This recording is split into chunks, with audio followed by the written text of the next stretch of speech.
看到魏无羡神色有些慌张，蓝忘机不动声色道：“是吗？回来才有时间吗？”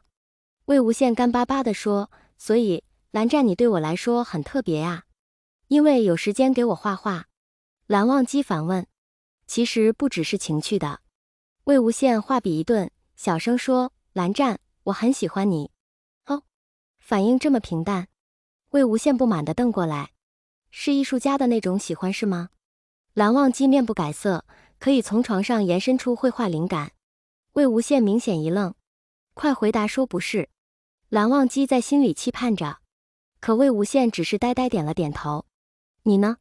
魏无羡眼神闪过一丝茫然，只要是结婚对象，就会喜欢上对方吗？真是因果报应。魏无羡坐在画室里，模特已经离开，只剩他呆呆看着未完成的画作。当初就不该说大话，装浪荡，搞得蓝湛已经不相信自己。好不容易鼓起勇气表白，别人却当自己在玩情趣。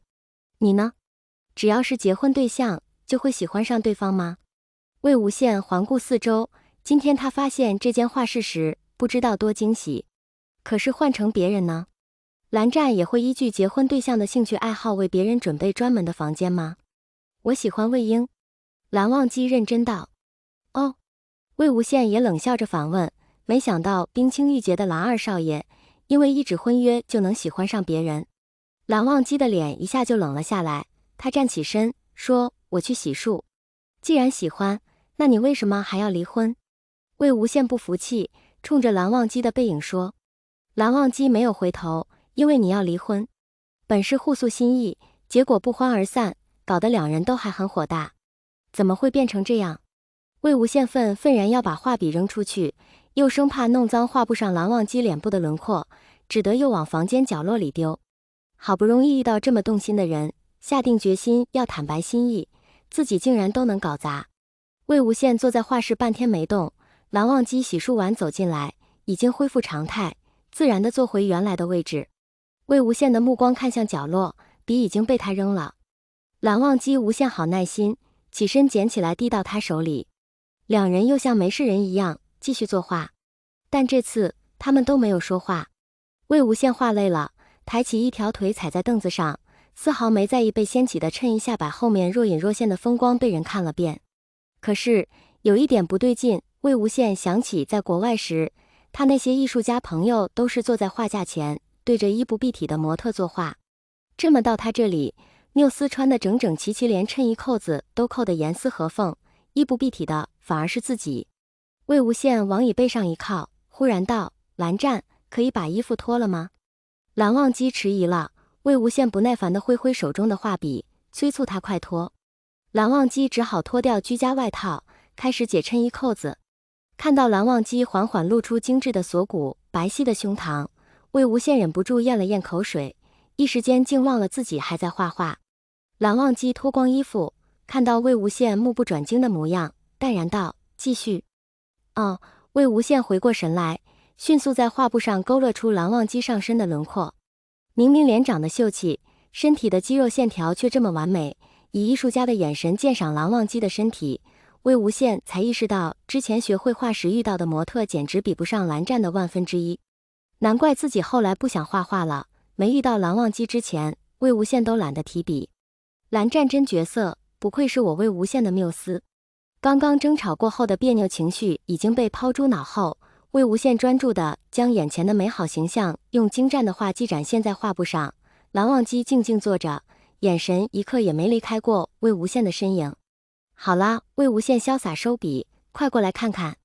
魏无羡凭借着自己的记忆画过很多幅蓝忘机的肖像画，但这张他尤其满意，大概因为蓝湛就在眼前，神情的捕捉更为直观细致。虽然笔触不及其他画细腻，但情绪传达更到位。很好。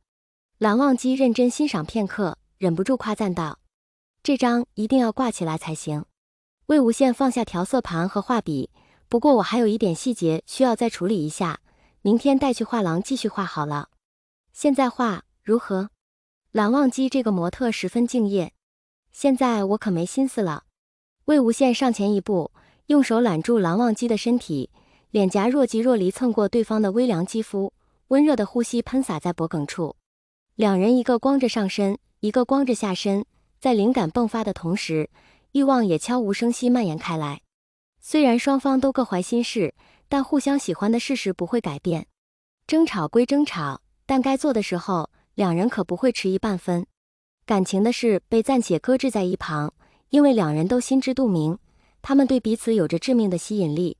管他会不会对其他结婚对象好，反正至少目前蓝湛只对我好。魏无羡心想，其他的事情明天再说。沾着颜料的双手抚上蓝忘机的后背，勾住蓝忘机的脖子，黏腻的接吻间，魏无羡的衬衣下摆被高高撩起，骨节分明的白皙手指，离婚也挺好。被蓝忘机打横抱起往卧室走的时候，魏无羡在人耳边小声说道：“不是偷情香，而是前夫哥本身就最香，是挺好。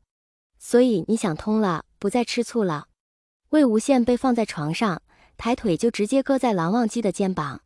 他可不信蓝忘机会想通，爱吃醋就会一直吃醋，哪有一会儿吃一会儿不吃的？吃什么醋？蓝忘机顺手揽住那条腿，将人分得更开。你肯定有什么事情，瞒着我。魏无羡撑起身子，试图从蓝忘机的脸上找到答案。魏婴呢？蓝忘机一个，你又瞒着我什么？两人的感情问题似乎陷入僵局，面对嘴硬的魏无羡，蓝忘机拿他完全没办法。就像昨晚，即便是彻底放纵，在床上把魏无羡吵到几近崩溃，这人也不服输。舒服起来，抱着蓝忘机又抓又咬，哑着嗓子嚷嚷，让蓝忘机再用力一些，一波又一波的高潮让他敏感到脚趾都在发颤。最后，蓝忘机抱着睡过去的魏无羡，清洗好放回床上，无奈的在对方额头吻了又吻。他性格本就内敛，总是做得多说得少，不想直接戳穿魏无羡的谎言，但也无法说出看到你的照片就一见钟情这种话。跟较劲一般，两人都咬着牙，谁也不肯退让。于是，我喜欢你，我也喜欢你都被两人说出口，做也照常在做，甚至做得更动情更尽兴，但感情上其实没有实质性进展。拿魏无羡的话来讲，确实如同偷情一般，刺激倒是刺激，就是上不来台面。不过像昨晚那样针锋相对，甚至爆发争吵，也不见得是坏事。那人感情少根筋，有时候就是要跟他正面对一下，他才能开窍。蓝忘机坐在办公室里，无心处理工作。蓝启仁绝口不提魏无羡的事情，蓝曦臣也有事外出。打开手机看家里大门的监控，发现魏无羡午饭后就离开，还抱着自己没画完的肖像画，估计去画廊处理事情了。要么还是直接戳穿他，但这样会不会伤他面子？那人那么在意面子的。思来想去，蓝忘机拨通了魏长泽的电话。是吗？我感觉那小子能坦诚心意，已经进步很大了。魏长泽听到蓝忘机的苦恼，却忍不住笑了。其实你不用在意不伤他面子，面子对他来讲不算什么大不了的事情。可是魏婴不肯开口，当然他自己也不肯开口。